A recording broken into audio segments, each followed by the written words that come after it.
আসি পরের খবরে। শুনানিতে আসেনি প্রায় 3 লক্ষ ভোটার। নো ম্যাপিং ভোটারদের ডাকা হলেও আসেননি।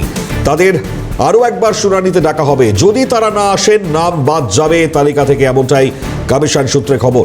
অভিরূপা হাজরা রয়েছে টেলিফোন দ্বারা আমাদের প্রতিনিধি। অভিরূপা, 3 লক্ষ ভোটারের কি হবে ভবিষ্যৎ, কি বলা হচ্ছে কমিশনের তরফে? রাজ্য জুড়ে 3 লক্ষ ভোটার, নো ম্যাপিং ভোটার পাওয়া গিয়েছে, যারা শুনানিতে সাড়া দেননি। শুনানির চিঠি পেলেও পাওয়া গেছে, তার বাড়ি তাদের এলাকায় পৌঁছে গেছে, কিন্তু কোনোভাবেই তারা আসেননি শুনানিতে।